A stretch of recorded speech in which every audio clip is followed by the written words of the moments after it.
Christians, let's not lose sight of God, especially right now in these times that we're living in. It's hard when there's chaos around you and you keeping your full faith in God. I get it. But do not go back to that old lifestyle, that person, that drug, that mindset that God freed you from. The devil right now, he's teasing us with things that God freed us from so we can go back and stay in bondage because he understands that his time is almost up. And I'm telling you right now, it's all over social media. People are having dreams and visions. God's spirit is literally being poured out right now in these times. It's insane to me how blindsided people are and not believing that God is truly coming back sooner than soon, and they're seeking everything else but him. I understand that sometimes we get caught up in what we want to be, and sometimes we relate our lives to other people's highlights and social medias, and sometimes that builds jealousy and envy, and we ask God why we're not there. But forget all of that. Forget all of that. Ask God, how can you use me in these end times more than ever? How can I be a willing vessel? How can I be a soldier, front lines for your kingdom, God? Because I see people are longing for your love. I see people that are pleading for love and not finding it anywhere, and you having the remedy and not being able to offer it to them is just insane to me. So please, guys, let's not lose sight of what really matters. God is really coming back sooner than soon. Don't forget that. Don't forget that this life is temporary. 50, 60 years max if you're lucky. We're the last generation, and God is truly gonna come back soon.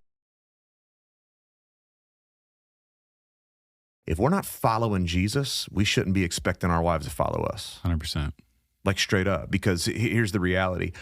The first priority for our wives is submission to Christ. Right.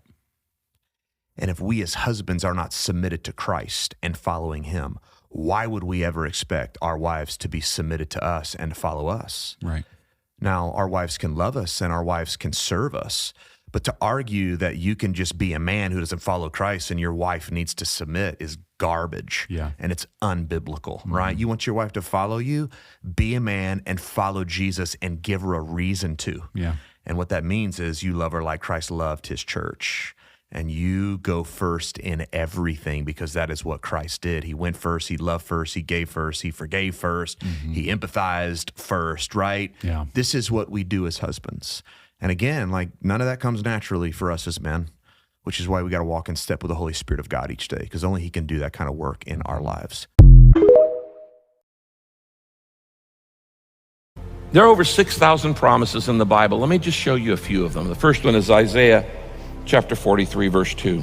God says this: when you go through deep waters, I will be with you. When you pass through rivers of difficulty, you will not drown. When you walk through the fire, you will not be burned up. It will not consume you. God is with us and he loves us. You're not in it by yourself. You're not alone.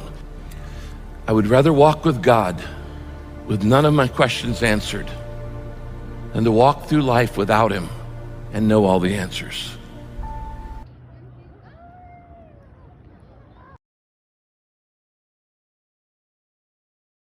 The same God that has brought you this far is the same God that is going to bring us through this season, is the same God that's going to take us through to the other season. I know everything's changed, but Hebrews 13:8 says that Jesus is the same yesterday, today, and forever. He does not change. He is still. If you haven't spent time with Jesus today, here's a 30-second Devo. This one's for November 2nd, and it's about distractions.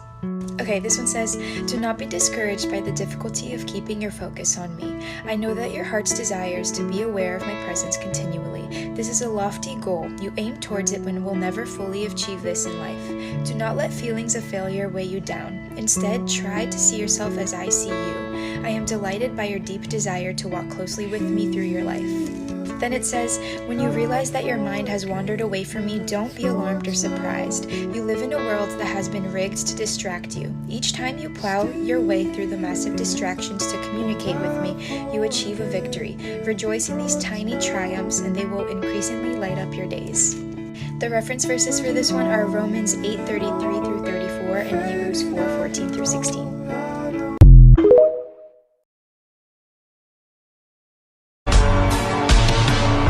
You have our Bibles, flip open to Psalms 90, verse 12. And it says this: So teach us to number our days that we may gain a heart of wisdom. The psalmist is saying here, teach me to number my days. God, let me know when I die so I might gain a heart of understanding and of wisdom. Guys, if we acted like every single day was our last, if we acted like every single day we weren't going to make it to see tomorrow, how much different would we act? Would we have to change the little things? Would we tell every single person about Jesus? And again, I'm going to rehearse that first question I asked. Why aren't we doing that already? We're not promised tomorrow. I don't know who told you that. Actually, I believe I do. I believe Satan told you that. See, in the West, we have this perspective that we live forever. That our home is here. And I'm specifically speaking to Christians. Our home is not. I was with an evangelist yesterday, this really big guy in the faith, and he said, our home is where our heart is, and many of my friends, their hearts are here. So let me ask you the question, where's your heart? Where are you putting your heart in?